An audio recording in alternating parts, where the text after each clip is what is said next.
And you're rolling. Yep. We're doing it? We are doing it. We're rocking it. All right. Brian, Nick, hi. My name's Tony. My nickname is Jack the Bear. This is my brother from a different mother, Andrew Denawi. And we are sending this to you guys as a, I guess you could call it a pilot or a video interview of sorts, eh? Yep, absolutely. And anyway, we want to put together a podcast, and like you guys, we've been really inspired by Joe Rogan and you guys as well in recent times. And Andrew and I just want to put something out there and help put out a positive message and get some really good people on and talk some shit and whatnot. And yeah, absolutely. Yeah. Absolutely. And yeah, I mean, you guys have some amazing guests on your show, and obviously demographically in the US, in the UK and US both, you know, you've got a lot of really famous people that live in your region that are talking about, you know, the sorts of topics and issues that we're really into. And we're hoping we can bring some of the Australian and local people that are in our area, also bring them into our show and really, you know, discuss some of the things that are also really important and relevant to us, you know, being a country so far away from the rest of the world. Yeah, but having said that, we're still also very connected because we are made of the same DNA. We have the same emotions and feelings and fears and wants and needs as anybody else, but just to bring in a different flavour from another part of the planet. Yeah, absolutely. Yeah, so it's interesting because the way we got together was Andrew and I came through the club scene. I'm a mastering engineer, so that's the guy at the end of the recording mixing process. So I get music and I get it to sound as good as possible and get it ready for manufacture or for digital distribution.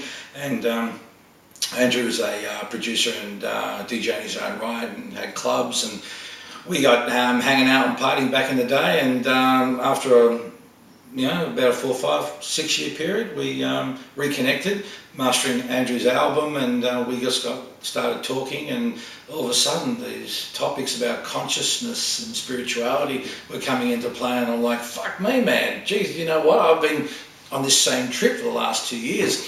So we just found that we were both into listening to the Joe Rogan Experience, and we're just thinking, fuck me, we got to do a podcast. So here we are, and seeing your invitation online just made us go, fuck, we got to do this. Yeah, absolutely.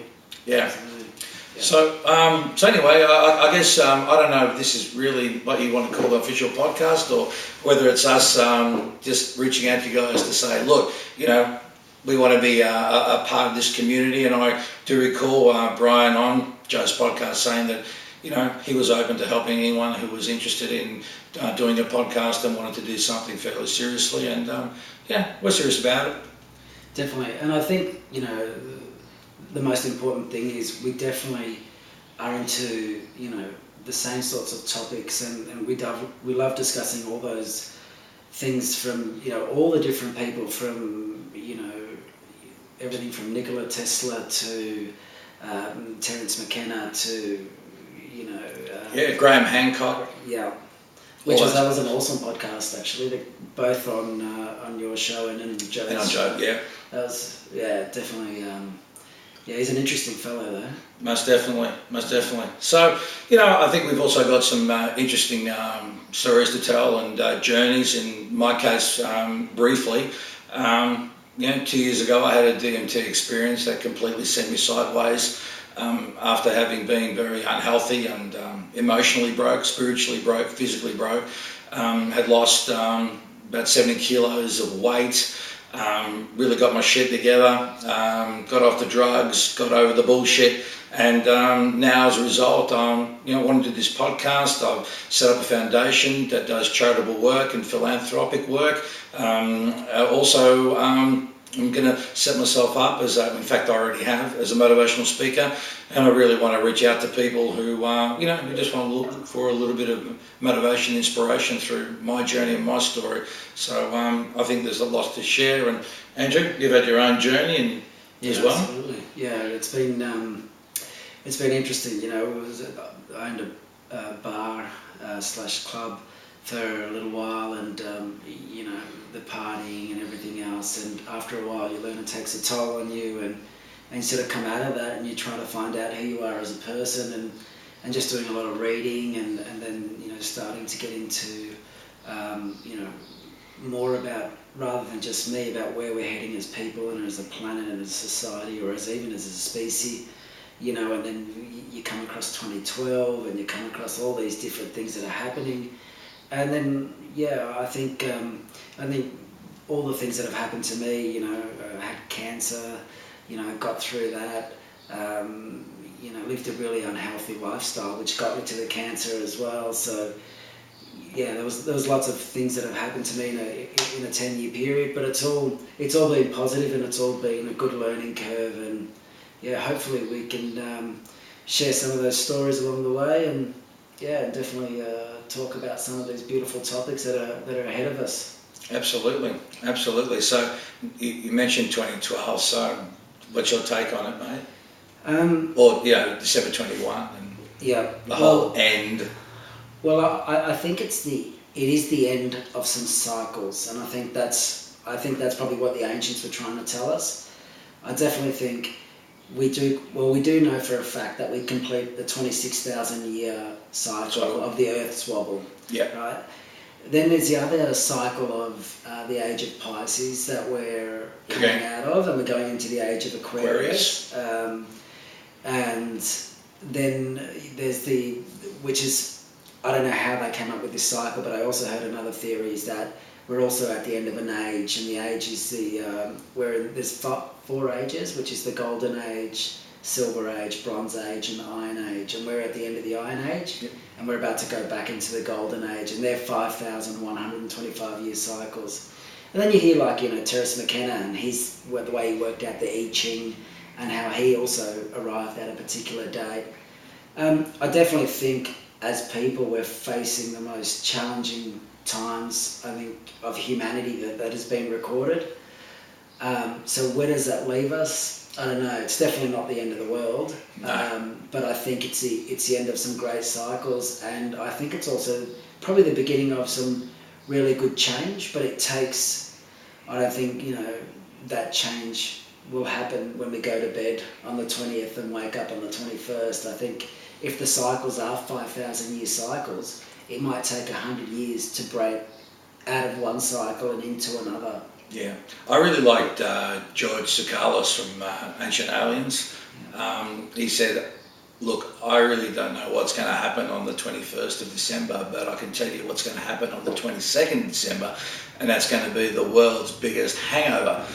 And I can tell you now, it's going to be the most annoying fucking day on Facebook as well, because we recently had that 12-12-12 thing that went on, and so you can imagine what it's going to be like. But yeah, I agree with you, man. I don't think it's the end in the literal sense. I think certainly I'm feeling a consciousness shift around the place, and I think in fact it started a while ago, and it's been exponentially growing. And I think especially with thanks to the internet and more and more people being able to access information, people are starting to wake up, as it were, to certain things, and I think it's for the positive. But as you got this uprising, if you will, the powers that be, if you are, I mean, you and I both are sort of conspiracy theorists and believe in some of that stuff, and I certainly believe there is a cartel or cartels of sorts that are pulling the strings. And I think as they start to realise that the controls are starting to slip, they're going to, of course, when someone's losing control, they're going to dig in deeper, and because they don't want to lose grip of what they got. And so I think we're going to see this, a war of attrition of sorts. So I think things are going to get a little bit worse before they get better. But I'm very optimistic about what lies ahead, but we're going to have to go through a bit of bullshit first. So, but I'm all for it. I mean, I think it's, I'm looking forward to next year. I'm feeling really optimistic about things, certainly for me personally. But I think the world's going to be okay. Yeah, I agree. And the one thing that I've been following really, really closely lately is Anonymous. Yeah. And, you know, we're talking, it's one of the fastest growing, if you want to call them, they're computer hackers, but you can call them cults, revolutionaries. Just recently, a couple of weeks ago, when Israel threatened to close all communication out of the West Bank, Yeah. they shut down the Israeli government website, I think, for 4 days. They hit the Israeli military website. They did some serious damage, and I think, you know, when governments now try to stop freedom of speech, they've got a community of 10,000 people at least from all over the world, which are just people in their bedrooms with the right software. You get on their website, they tell you how to do it, they tell you what to download, and all of a sudden overnight you can be part of a movement. And that movement, and I had a customer that came into my to my store, and he was saying just the other day they hit Amex and they broke the Amex site within like for a couple of days. Wow. So these guys are not taking shit from anyone, that's for sure. Yeah. And how do you arrest people like that? You know, they've got their IP addresses, they've got blockers or scanners on them so that the IPs keep changing, that they can't be tracked. They're becoming more sophisticated, more knowledgeable, they're sharing information on their website. And so you've got this group of, you know, really smart kids. They're badass motherfuckers. Yep. And, you know, they broke Sony, they did the PayPal MasterCard, which they shut down their websites. Everyone that put their credit card details through their Sony Xbox, they published it on a website. Yeah. Which I feel sorry for the people that just They're wanted to use affected by the service, but it also says a lot about those companies. How much effort are they putting into protecting your details? Yeah. You know, where's their responsibility? Yeah. Well, you know what? I think the whole idea of privacy is now gone. I don't think privacy exists anymore. I think, if anything, you know, I know that myself personally, I'm becoming a lot more open and transparent about stuff, and, you know, putting stuff online, sharing stuff about myself as I become a lot more comfortable within my own skin. So, you know, there really isn't that much privacy around these days. I don't believe in it. I mean, you see a lot of these websites and they say things like, you know, have a look at our privacy terms and conditions and whatnot. And I don't know, mate. I think it's going to become more and more transparent as time goes on. And I don't really have too much problem with that, to be perfectly honest. I really don't. Yeah. The only thing is, you know, as long as that information is not used for the wrong reason. Yeah, sure. And so the biggest question is, you know, if it's just the general public, I'm happy to post all my information and everyone can know about me, and that I don't care about, but it's when specific organisations use that data for profit or for other reasons outside of, you know, us just, you know, caring about each other and looking, you know, wanting to know more about each other. I think that's where the fine line is. Yeah, I agree. And they can't have access to the videos of me jerking off. Yeah, well, that's why I've got a Band-Aid on my camera on my laptop so that they can't see through my camera.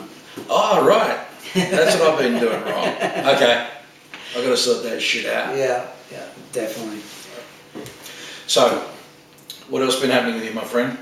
Oh man, I bought this supermarket recently. Yeah, tell me about that. So we're focusing on, we still do run-of-the-mill, you know, bits and pieces, you know, like your everyday, you know, peanut butters and Vegemites and all that sort of stuff. But we also have a big focus on, you know, wheat-free, gluten-free, organic, biodynamic, some biodynamic products, and just, you know, slowly evolving the customer. Instead of, you know, if they want to buy some chocolate, hey guys, you know, rather than buying a general commercial block of chocolate that you might see at, you know, at all the majors, that is filled with corn syrup and all these things that are impossible for your body to break down, why don't you choose something, you know, with some organic sugars in there, and choose some organic chocolate. Or dark chocolate, even better. Dark chocolate, yeah.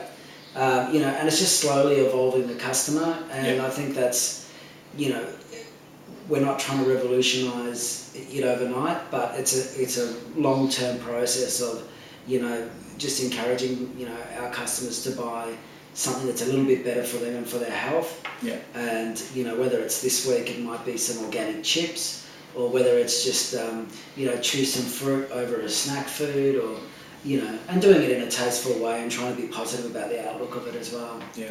One of the things I've been getting into lately, and again, thanks to Joe Rogan and Dave Asprey and Bulletproof Exec, just getting into the Bulletproof coffee, which is, I guess, organic coffee with using grass-fed organic butter or coconut oil.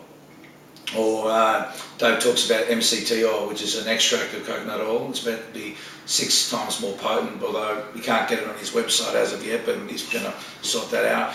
But having that in the morning and making sure that the meat I eat now is grass-fed and ethically treated. So I found a butcher that I get some steer from, and they actually, not only is it free-range roaming and grass-fed, but they actually slaughter the beast out in the field.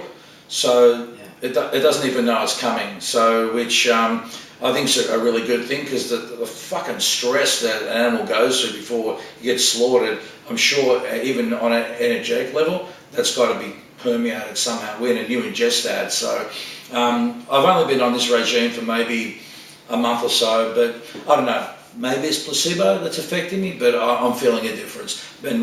And even for no other reason, at least I know from an environmental point of view, from an ethical point of view, in terms of animal treatment, I feel a lot better going down that route, even though you pay a premium for it. But when it comes to your health, I don't think you can put any price on whatever you do. It's the greatest investment you'll ever have. This body, this community of cells that you have, man. I mean, you learn to value it after you get to a point. As you know, you abuse it and you fuck it up, and you realise, man, you've got one crap at this journey, and this is what you need to get you around. So you want to make sure you take care of it. So the money spent on it, I don't see as an overspend or an overkill. I mean, shit, man, I remember weekends I used to blow $2,000 just partying and doing all kinds of shit like that, and I spend nowhere near that on a month on nutrition and supplementation and training and getting a couple of massages a week to loosen up the muscles. So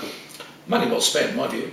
Yeah, well, I haven't eaten meat now for probably 3 years, but I still eat fish, I eat seafood, and so do you not eat meat because of ethical reasons, or is it for health reasons, or what's the... It was a bit of both. Initially, when I went on to decide I was going to stop eating meat just to see how I'd feel, I just felt lighter, I slept better, I just felt different, and I thought, okay, well, I kept going on with it, and I didn't feel like, after a while, I didn't feel like I actually needed it or needed to eat it.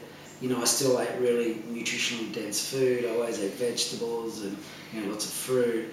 I ate a lot of fish. So how do you source your fish? Because there's a lot of talk about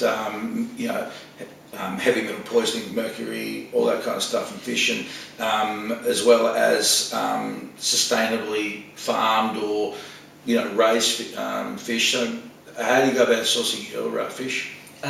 We sell this tuna, which is it's called Sustainable Fishing, is the name of the company, and they do.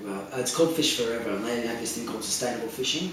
So the tuna is done in a way that it is sustainable, but I try to balance it between deep sea fish and also shallow sea fish, and so I try to make sure that those. The fishes that are high in those omega-3s. I was going to say in the chemicals, like the deep sea fish, the tunas that are high in the aluminiums and so forth. You're supposed to not eat too much of that. You've got to balance it out. So eating some of the local small fish is what I whether you just get some small snappers or things like that, things that are local, that are naturally found, in our Bay Area. Yeah. They're the sort of fishes that I'll try to balance up with. You can't obviously get that in a can or in a tin, or that you can just keep in your pantry for emergency food. Yeah. So when we go out of our way to buy fish, we will make sure that it's local to us, and maybe some local trout. Yeah. yeah, something along those lines. Yeah. It's interesting. I only recently heard about tuna through a guy called Charles Poliquin. Amazing individual, just a total health and fitness guru of sorts, just so knowledgeable. He talked about tuna being the garbage can of the sea, so just because of all the shit that goes in there. And I think he suggested people eat more salmon and mackerel and other things. But I love tuna, so if I can find a better source of tuna, we're going to head to your store after this, so yeah, cool. I'll buy up a few cans. Yeah, definitely. All right, mate. Well, listen, how about we wind it up here and Yep. keep it sort of fairly short and sweet for the boys. And thanks for the opportunity for us Thank to you. present something to you, and hopefully you like it. And if you like this and you want us to do an actual podcast proper, we'll do a podcast proper, and we'll get a guest in and roll that way. So hope you guys have a great Christmas, New Year, and yeah, we'll see you on the other side of 21st of December. Thanks, guys. Cheers. All right, see ya. Bye.